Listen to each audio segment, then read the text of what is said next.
JSW Shakti and JSW SWPL and trustee Heal Foundation. In his 30-year-long career at UNIDO, IFC World Bank, and other large corporates, Ashwini has worked across India and Africa, leading MSMEs development, CSR sustainability programs, and has championed IFC's sustainability tools in South Asia. With several publications to his credit, he frequently contributes to various task forces, advisory committees, and juries. Today, Ashwini gives us an insight on role of CSR in achievement of SDGs, the challenges and opportunities. Thank you. This is Indian good evening time, so I must say good evening to all of you. I'm sure my global friends are from various time zones, so please accommodate accordingly. Thank you so much for giving me this opportunity to speak on a topic which is quite close to my heart, because I've been a development / CSR professional, sustainability professional, whatever word you may like to use. My task would be to point out on two things and to pick up from where Dr. Bernardo left. I was listening to him very intently, and some of the important aspects of development that he touched upon. First of all, I would like to focus on how SDGs. I'm sure it's not important for me to touch upon as to why SDGs are important. All of us know SDGs are important for all of us, but the significance of SDGs vis-a-vis the earlier MDGs that we were using as the goalpost, as the sign for our guiding light. The thing that SDGs point out in a very big way and very importantly for us is that, number one, development is supposed to be co-owned by all constituents of this globe. It's neither a public issue, it's nor a private issue, and nor is it only in the hands of the CSOs, as we call them. It's everybody's responsibility. It is everybody's goal. So I think that's one very important thing that SDGs have kind of brought out once again very significantly. The second point is that it has for the first time very clearly defined that the private sector also happens to have a very, very important role in that. And therefore, the involvement of private sector at the time of even setting of the targets and the goals, I think that's another very important point, which kind of also puts a lot of emphasis on the private sector to be behaving responsibly and adding to this attainment of SDGs. And they do have the capacities also, the wherewithal also. And it's certainly not just financial when we talk about how many trillions of dollars are going to be required to attain the SDGs over the coming 2 decades. That's just besides the point. I think there are a whole lot of other resources at the disposal of the private sector, which will play a significant role if we are going to attain the SDGs in their true spirit. The third more important aspect for me is that SDGs have very clearly articulated how all things are so interrelated, how they are all so much connected to each other, positively or negatively, by which one has to be very sure of how these things are going to be tackled by the practitioners who are looking at the SDGs. So therefore, it's not about just working on one aspect of development. It's about looking at a whole multitude of things. And I'll just give you some simple examples.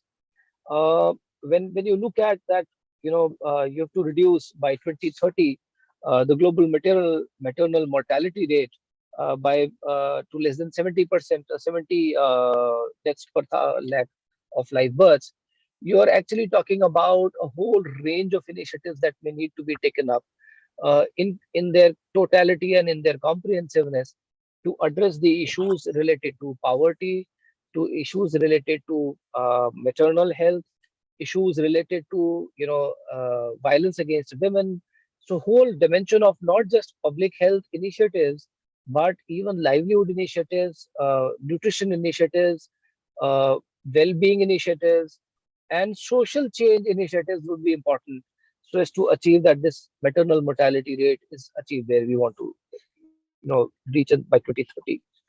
Similarly, if you look at the way the targets are set for doubling up the agricultural productivity, it certainly does not mean that you can do agricultural productivity, enhance it to a certain level without keeping cognizance of how this is going to shape up in terms of your carbon emissions, in terms of how climate smart this agriculture is supposed to be. I'm sorry.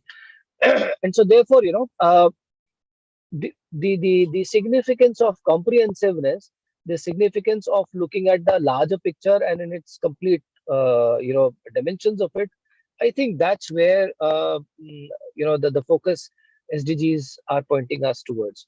And this is where I believe that CSR plays a very significant role in that. First of all, because the SDGs do require private sector to play a significant role in this, in the attainment of SDGs. Therefore, CSR becomes the first important tool at the hands of the private sector.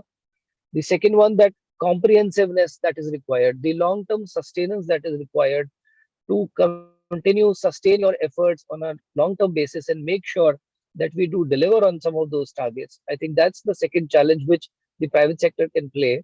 I always, anecdotally refer this to all my team members and my other colleagues in the sector, that while the policymakers may change, the implementers may change, the implementing CSOs may decide to work on a certain subject or not, but we as a private sector have a perpetual presence wherever we have set up a steel plant, or wherever you have an energy plant, or wherever you have put a cement plant, or for that matter, any other initiative that you may be doing as a private sector entity. You are there for a project life cycle of not less than 30 to 50 years. And therefore, it's important for them to be in the driving seat and make sure that contextually relevant things which are locally important are taken care of. And therefore, this so-called social license to operate, which is the most common term used in the space of CSR, is not just about doing small little things to keep the local communities happy and just doing good neighborhood practices. There is a greater opportunity for you to be sitting in the driving seat for developmental change, for a positive change in people's lives, and thereby building that relationship, a long term trust relationship with the communities, which is going to set ground for you to have your social license to operate. So, therefore, this is where I think the CSR again plays a very important role. Uh, so therefore, if these are the opportunities, where are the challenges also lying in terms of implementation of CSR? CSR, the way it has grown from various directions. Somewhere it has been an extension of IR and HR activities. Somewhere it has been an extension of communication activities. So it's more about PR and communications, for a company's lens. At some places, CSR has taken up a shape through a very different marketing kind of a lens, etc. But the fact that it is a process of development, it is an opportunity for contributing to the process of development in at least the local area where you can operate as a small business or a large business, and therefore you can lay claim to your contribution towards the growth and the development of that space. I think that's a piece which has been missed out, and slowly and steadily I think now this is taking shape, where the confluence of development and CSR is becoming blurry by every passing day. Development and CSR are now being used in a quite synonymous manner in many number of places. I think that's another opportunity, and I think a version of a threat which has been plaguing the sector for so long. The second aspect about CSR has been that it has been termed in a large number of ways. Somebody calls it corporate social responsibility, somebody calls it community investment, some people call it sustainability. There is a new jargon called ESG. To me, I've always been advocating this. At the end of the day, it's all about looking at comprehensive manner in which you are making profits, you are supporting people, and you're supporting the environment. And I think this is where the three dimensions of SDGs, which focus upon economic, social, and environmental issues, I always add another element to it, and I call it as the governance piece, which is where how do we connect the three together? We don't just focus either on our carbon emissions and water footprint and whatever other footprint that we may not like to talk about, and club it as sustainability, or whatever we do in terms of the social sustainability, as I may use the term, uh, relegating it to only as community investments or feel good factor, etc., kind of a things. So it is this opportunity of CSR to comprehensively handle issues related to development in a particular geography, in a particular local cultural context, and see what's relevant for that, and thereby contributing towards those attainment of SDGs. I think that's where the CSR comes in. We as a foundation have been 30 years old as an organization, and uh, ever since the SDGs have come, we've adopted a framework where every single piece of work that we do is methodically mapped to the SDGs, and not just the SDGs, but the 169 subordinate targets that have been set. Because we still would be a small little drop in the ocean. We would be a small cog in the entire ecosystem of development. And therefore, whatever little work that we do, how is it connected to the larger picture? How is it going to contribute towards some of those SDG targets? I think that's where the focus has been from our side. Uh, the challenges, therefore, for implementation of CSR to attain SDGs is one, the level of understanding that exists in terms of what and how SDGs are and they need to be tackled. Third, second, not using the word SDGs and just using any of those terminologies in a very cursory fashion. There is a lot of detail there, a lot of material has been generated. It's important for CSR institutions to focus upon that and get into those details, and therefore align their work better. The third challenge, which I think is internal to CSR institutions, is that you know uh, it's important for you to report back on what you achieved. And when you have to report back, you normally tend to report back with a sectoral lens. And when you start reporting back in a sectoral lens, you knowingly or unknowingly start putting things into silos. And the moment you start putting things into silos, you miss the interconnections, the lateral connections that one target may have with the other one.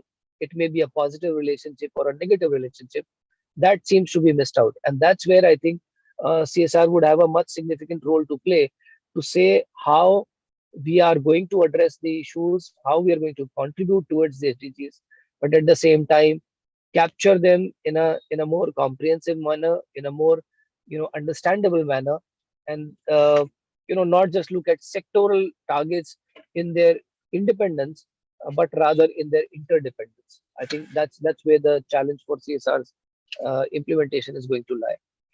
The other aspect of CSR challenges is that the budgets would be always about what you can possibly spend. India has a very unique proposition where there's a compulsory spend, but that again is a kind of a stated figure, and that figure itself may also change over the years on a year-to-year basis. So sustenance of your own interventions requires a whole lot of convergence which needs to be brought in, by which resources can be brought in, by which financial as well as technical resources can be roped in, and which is where I think a whole lot of work still needs to be done by CSR institutions. Because, as I said, the beginning has been from an IR lens or from a corporate communications lens.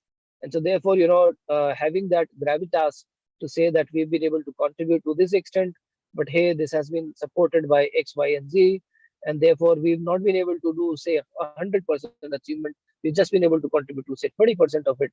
I think that seriousness and that earnestness is going to take shape. It's going to take time, and which is where I think this ecosystem of CSR institutions also needs to be strengthened, not just by policymakers, but a whole range of other institutions who have been traditionally working with CSOs and therefore compromising in a significant manner.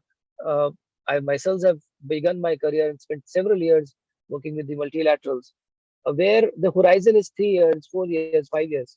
The project timeline is the horizon to which they would like to contribute, but the problems don't get solved in that time frame, unfortunately. And so, therefore, you need long-term vehicles to collaborate with you, to work together with you, and sustain the implementation, sustain the programs over a longer period of time, so that the desired results can be achieved.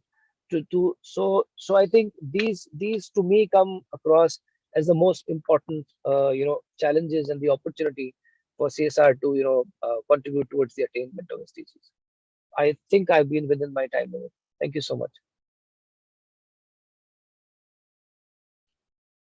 Thank you, Ashwini. Our next topic concentrates on SDG 12 and SDG 9, sustainable manufacturing. Converse sustainability and asset controlled multi-sensor digital twin for Industry 4.0 and 4.5.0, covered by Mr. Narayan Subramaniam, Chief Technology Officer, Eugenie.ai, India. Having more than 28 years of experience of technology leadership experience, which spans the IoT, electric vehicles, SaaS, AI/ML, data center, and telecom networking domains. He has graduated with a BTech in Electronics and Communication Engineering from the Indian Institute of Technology, Madras, and an MS in Electrical Engineering, from the University of Maryland at College Park, USA. He holds 10 US patents. As a Chief Technology Officer at Eugenie.ai, Narayan's mission is to leverage AI-based solutions that enable humanity to thrive sustainability. Thank you so much, Sagarika. I hope my audio is okay. It's fine. You can go ahead. Thank you. All right. Thank you so much for the kind introduction, and really honored to be here as part of this esteemed gathering. And of course, a very good evening, good morning, good afternoon to all the wonderful participants. Thank you for taking the time to be here. And I'll just share some thoughts around that topic. So let me just share my screen. Could just give me 1 minute, please.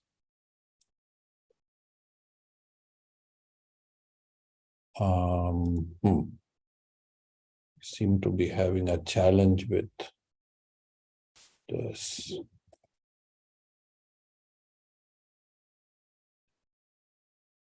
Just 1 second, please.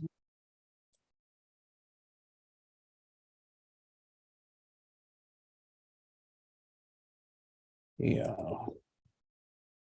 Okay. Are you able to see my screen? Probably not. Not yet. No, not yet. Is it okay now we can. Yeah. All right. Thank you. Okay. Thank you so much. Sorry for that delay.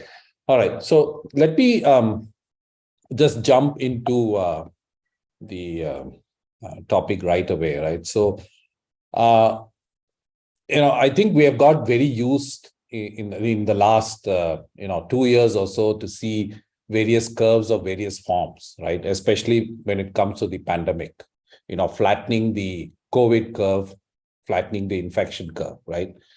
Well, we have a very big curve to flatten or to take care of, if you really look at it, and that is the emissions curve. It's just represented in some form here by our gigatons of carbon dioxide that we emit and so on, right?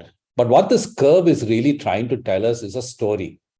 The longer we delay, the emissions reduction, the longer we delay our actions in actually moving to renewable technologies, but even before that, to control the emissions curve, the harder and harder it is going to get for us to meet, the goals for 1.5. Now it is 2.5, and who knows what it's going to be, at the turn of, by the time we reach 2100, right? The expected emission cuts required are just going to become steeper and steeper the longer we delay. It's common sense.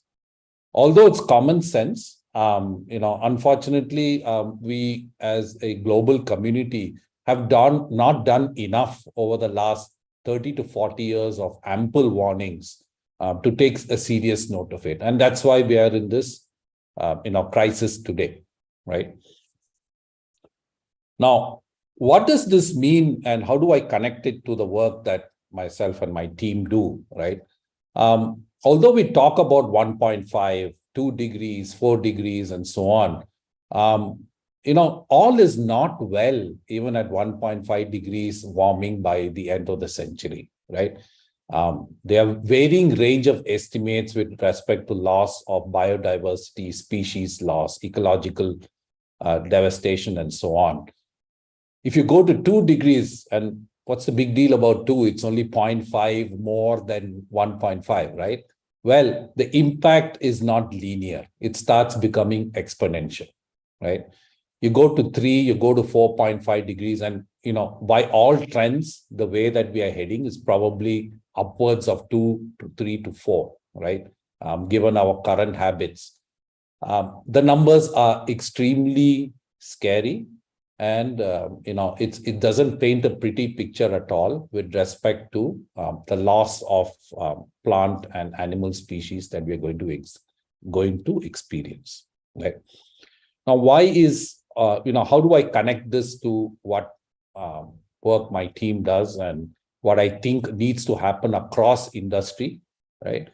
Is the fact that so when some of us looked at this problem, we dropped our regular jobs as technologists in the high-tech industry and across the board. And many of us who really felt passionate about, we really have to take some action on controlling this emissions curve and preserving biodiversity on this planet. Otherwise, what's the point, right? And that's what led us to attempting to deliver a solution that makes use of that takes care of existing industries, right? Now, whether we like it or not, oil and gas is here. It powers most of the world. All the stuff, all the buildings that we live in are built using steel, cement. Mining is an integral part of our economic life and activity that we can't throw away, right? We also acknowledge, right, that these are probably half of the industrial global greenhouse gas emitters, right? It's easy to paint, folks in these industries in a corner, but this is what runs our economic systems and societies as we humans have defined it, right? Which we cannot turn over overnight, right? So we have the current way in which we run our economies and societies, which obviously needs to change. We have the problem of we have to flatten this emissions curve of carbon dioxide and methane. And we have to do it now. So that's what led us to develop the technologies that we are working on at Eugenia AI. Is while there is lots of wonderful companies focused on solar, wind, hybrid, geothermal power, electric vehicles, which I was also a part of in my past, right? The world cannot wait for the entire transition to happen. How do we clamp down that curve right now, right? And so that's why we focus on developing technologies on the heavy emitters and putting them in practice so that in real time, okay, using our sophisticated, AI-based algorithms, we are able to maintain their business productivity while pressing the emission curve down, right? And that this is technology that we are now deploying, in pilots in various places and industries, across the world, right? And this is what we are really focused on. How do we reduce it now, right? Because unless we reduce it now, 1.5 and 2 or 2.5 is not achievable. Even if the whole world moves to green in 10 years, we are too late, right? So that's what we are really focused on. Now, there is a lot of economics that gets talked about, with respect to, the world needs to completely change its asset base.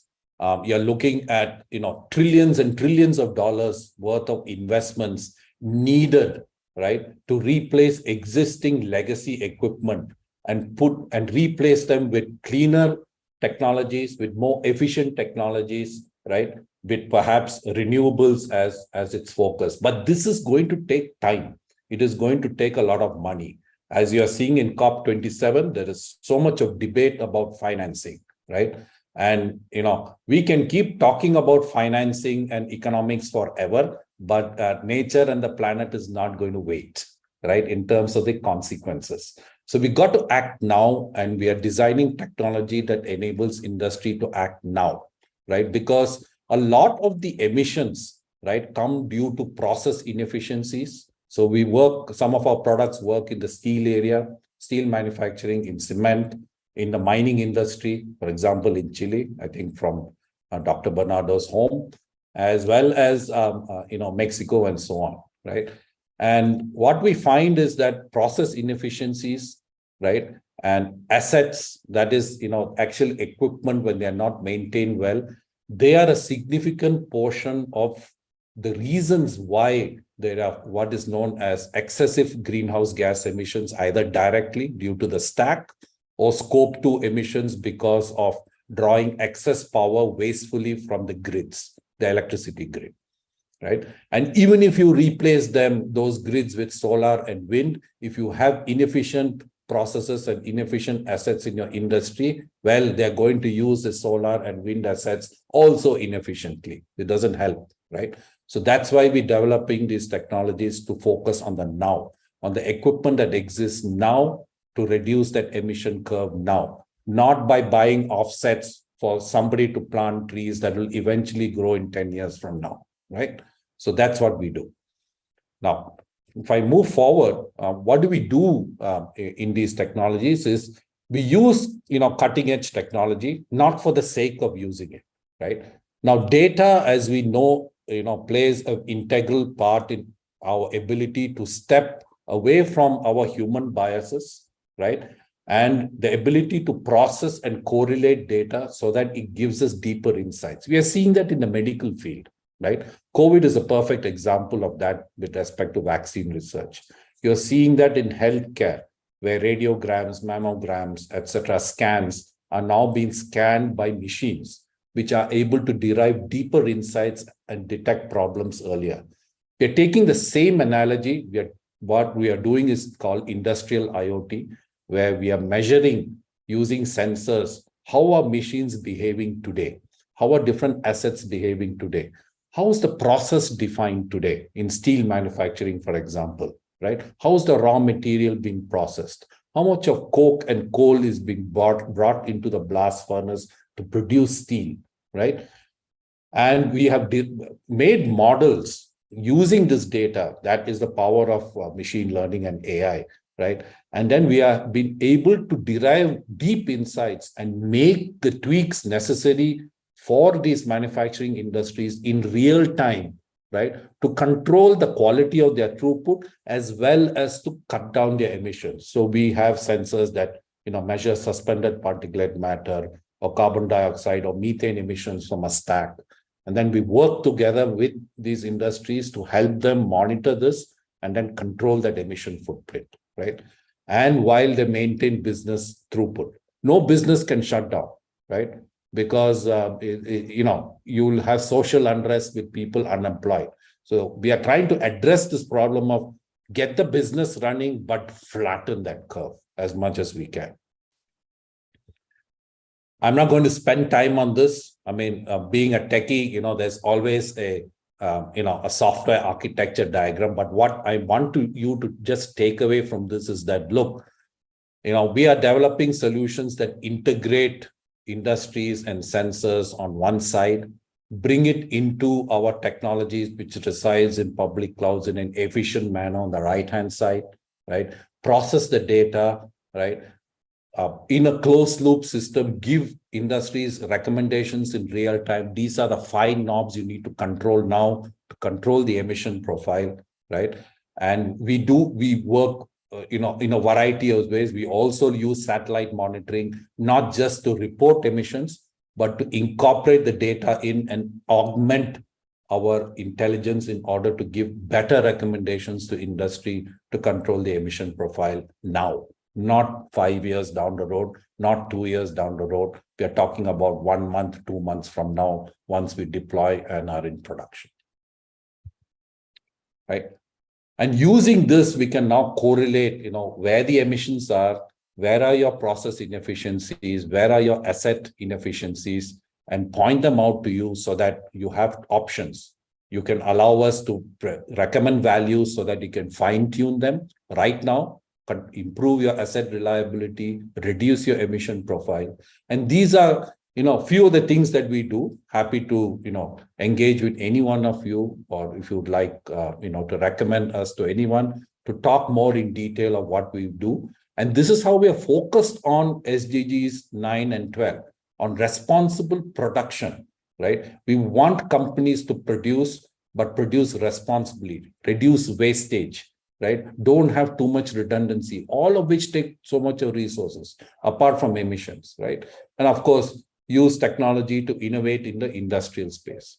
So this is what we are really focused on, right? And we are on this journey of set of 20, 30 passionate people, engineers who come, who are completely passionate about the environment and sustainability, right? Who practice it in their daily lives at their homes and communities, or banded together as brothers and sisters working using technology to address these problems. And with that, hopefully, right, we also participate and provide constructive engagement as part of climate action, and have this wonderful handshake between humanity and nature.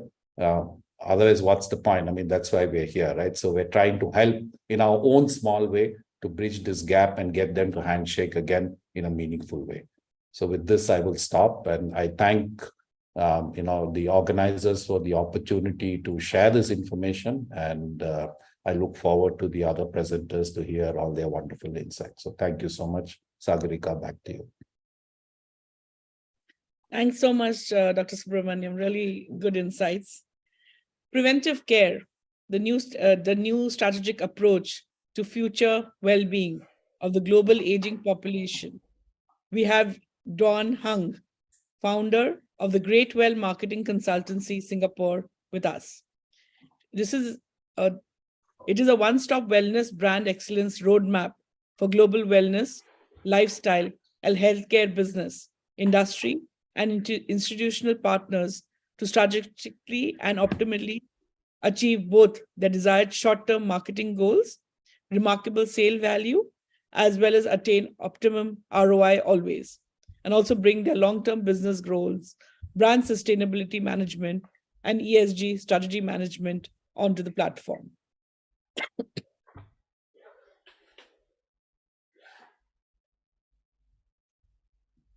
Over to you, Dawn. Hi, thank you so much, Sangarika. Thank you.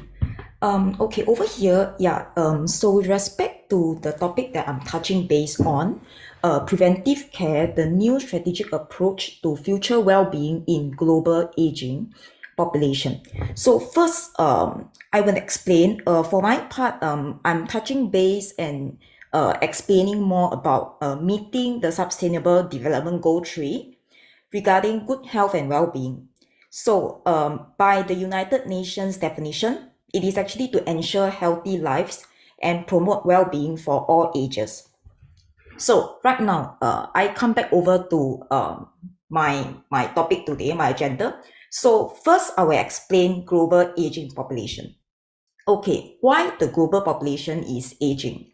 Okay, the very first reason is actually declining of fertility rates of couples. So fail to make more babies in time. Okay, then the second reason is actually rising life expectancy of population age above 65, which we call them baby bloomers. Yeah, so by right, aging is actually a beautiful process. It's actually a natural process that all human beings will need to undergo. But why is it that it is actually a problem? Because of the population misbalance. If let's say our couples were to make sufficient babies, and after that they will be able to form up this powerful team of productive citizens, then we will be able to support the expenses of our baby bloomers in the time to come, especially for the healthcare costs. But unfortunately, this is not going to happen. So right now, our approach is, so why do I actually call the new strategic approach? By right, as a marketer, I could take this opportunity to publicize and promote some of the wellness products and services health technology, home health technologies. Then after that, medical robots, wearables that actually helps to enhance the health. But over here, because of the time constraint, I would like to focus on the new strategic approach for, to be changing of the mindset. Instead of seeing global aging as a problem, why don't we embrace it and take it as it is actually a natural process? So how do we go about doing this? So my approach and Singapore's approach is preventive care. Okay, preventive care, we have two types. The first type is actually more towards the healthcare definition, which means that you undergo routine medical checkups. Then after that, embrace a healthy diet. Yeah. Before you have some diseases, then you go for diagnostic tests. So this is what we call under the healthcare medical definition of preventive care. But whereas for my side over here, we are actually proposing cradle to grave preventive care. So this is actually being proposed by a report prepared by the Economist Intelligence Unit and commissioned by Prudential, one of the biggest insurance corporation and company in the world. So highly valid. Okay, cradle to grave, we understand, which means that right from the start of a life, which is at birth, we already try to teach our kids, our children from young, to actually embrace all the healthy lifestyle. Then we are actually at the forefront of preventing any types of diseases to happen to them. So in actual fact, the reason why elders are so afraid of aging is not really because of this natural process of aging, but rather the fear actually stems from being not well prepared enough for the later consequences. If let's say, take for example, if the particular elderly is healthy, is active, is socially active in community work and free from any diseases, so the elderly can actually afford all the healthcare costs because with a healthy body, actually there's not much besides occasionally they can actually embark on some therapeutic packages or traditional Chinese medicine to reinstitute some of the ailments that is bound to happen during old age. So in actual fact, I understand that right now there are some elders who are already slightly late in this implementation, but nonetheless, what we can do right now is actually to help them to actually, the government has actually in place systems to actually help support this group of elderly with our very lovely and very caring nurses and medical staff. But nonetheless, right now, my approach and Singapore's approach is to actually get the world, everyone of all age, especially the young, because they are the ones who are supposed to take care of the generation of elders who are unable to catch up with the prevention measures. So if let's say right now the young pick up all the good habits, then at the end of the day, we are actually at the winning stages. So with all the wellness products and wearables that can actually help you to detect your analytics of your health, your body, and fine-tune and optimize your body. So I guess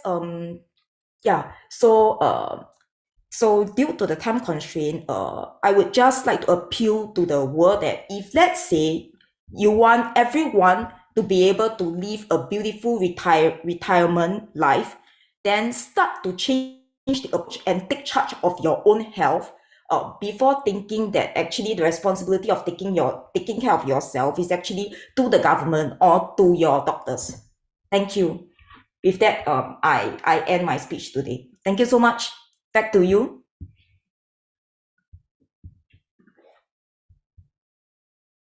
so much, Thank you Dawn. so Really much. appreciate it. Thank you so much. Future generation and society building, an excellent topic of discussion by Swami Narasimhananda. Swamiji is a monk at the Ramakrishna Math and Ramakrishna Mission founded by Swami Vivekananda in 1897 and is presently the secretary of the Ramakrishna Mission Seva Ashrama in Kodikoshe in Kerala, India. He also runs a higher secondary school, a kindergarten, and a polyclinic. He's a former editor of Prabhu Buddha Bharata, an English journal of humanities and social sciences. He has edited a volume of Swami Vivekananda's teachings titled Vivekananda Reader. Swamiji specializes in Indian studies, Indian philosophy, sociology of religion, philosophy of religion, and religious studies. Please welcome Swami Narasimhananda. Hello, a very good evening to all of you. I'm very happy to be a part of the deliberations by GCPIT group. And I am really amazed and happy at the quite varied and distinguished speakers on the list. The topic is about the future.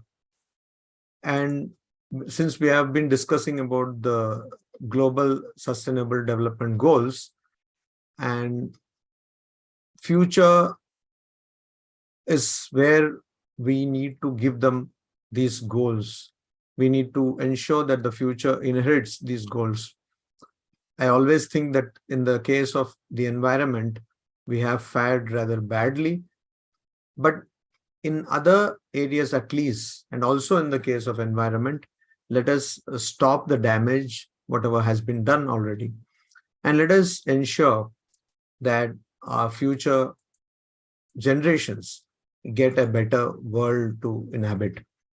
Here,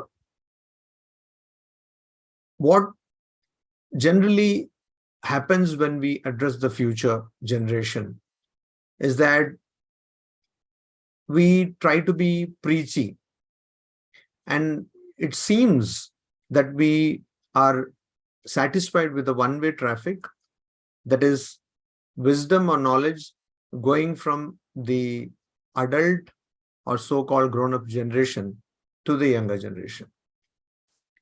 But if evolution were to be true, that really should not be the stance we should take, because evolution has proven over and again that the future generation is much more nuanced, much more developed, much more sensible than the present generation.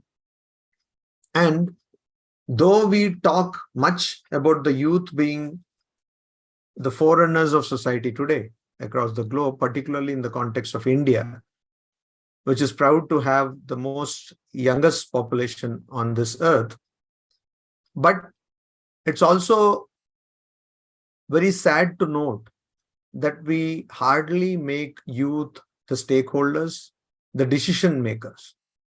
And here, particularly in terms of ensuring healthy lives and promote well-being, which is the third goal, and also having an inclusive and equitable quality education, and also having gender equality and empowerment for women and girls, the third and fourth and fifth goals, we need to be quite positive, and we need to take affirmative actions in ensuring that the youth has a positive say in matters of importance.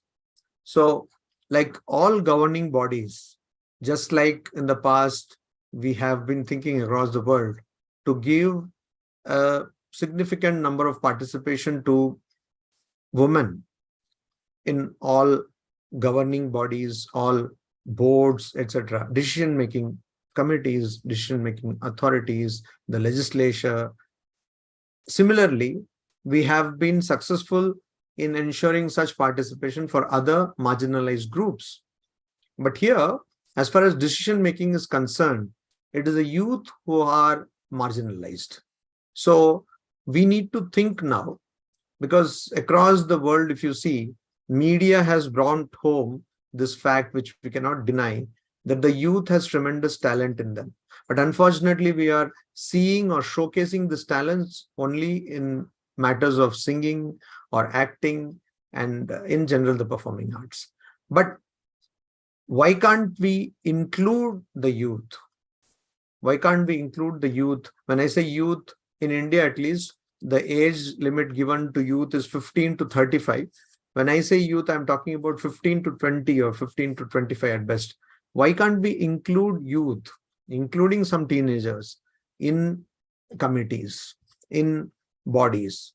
And whatever little experiences we have of such inclusion shows that that brings a fresh insight to the table, that brings a completely paradigmatic shift in decision making.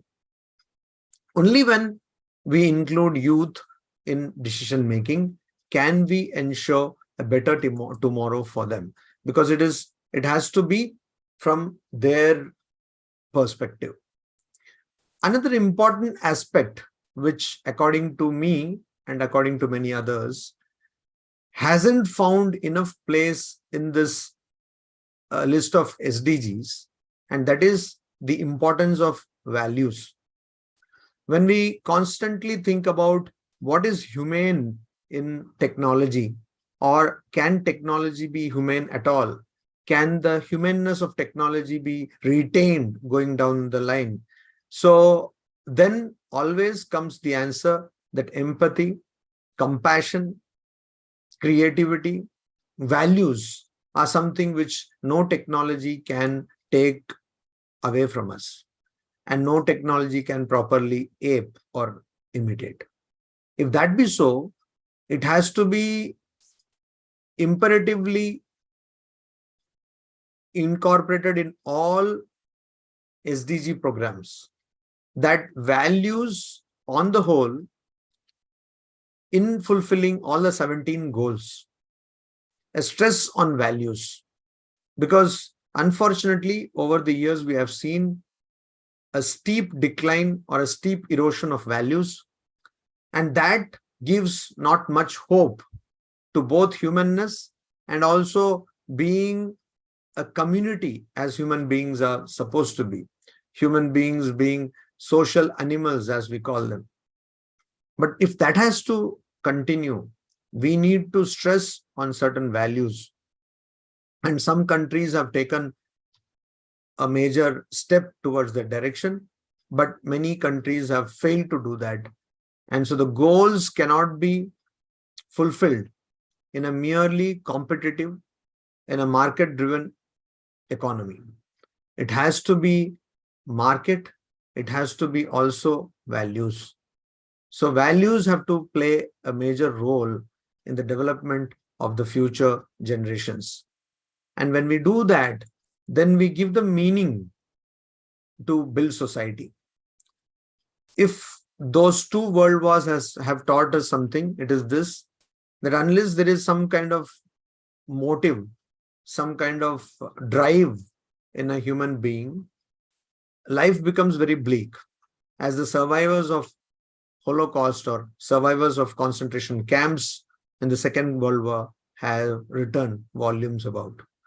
So only an inspired life, and life which is focused on achieving some higher purpose, a purpose other than sustainably getting food, clothing, and shelter, that purpose has to be maintained.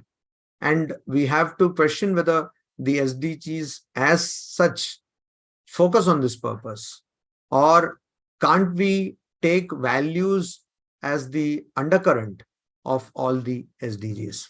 And if we do that, then gender equality, though there is mention of women and girls, the other orientations, the other kind of gender, which is now transgender, is an accepted gender across the world, most of the places. So will they not get equality? So when we look at these goals from the prism of values, then we find them in a different light. We look at them at different light. And then we would be creating a better tomorrow where these sustainable development goals would be surpassed, and we would be able to give to our future generations something which could be truly sustainable, which could be built upon, which would be the basic framework on which they can build upon, and they can have a better tomorrow. So here, two things I want to emphasize. One is increasing participation or having a visible participation in terms of decision making for the youth. And the second one is a stress on values. No matter what we do, let it be education, let it be healthcare, let it be gender parity, let it be well-being, or let it be shelter, let it be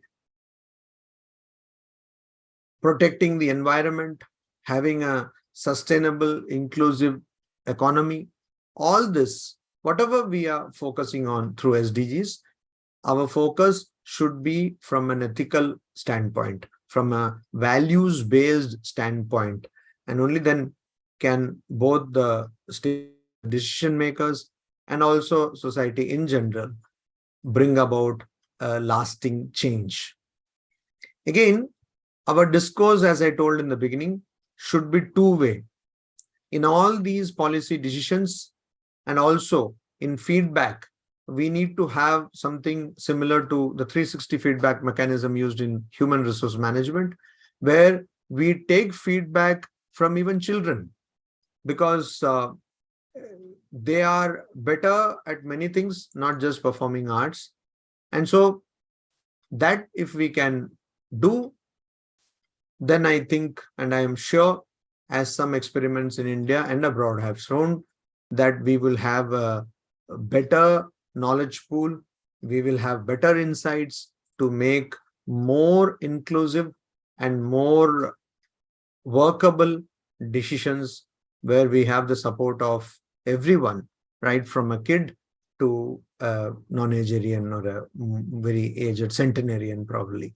So the sustainable goals, once again I would repeat, have to have three things. One is it should be a two-way communication with all the parties involved, including children. And the second one is the focus should be to involve youth, like from 15 years to 20 or 25 at most, in decision making. And the third one is having a values-based approach to all the SDGs. I think then we will be able to look at these goals, which are very comprehensive to say the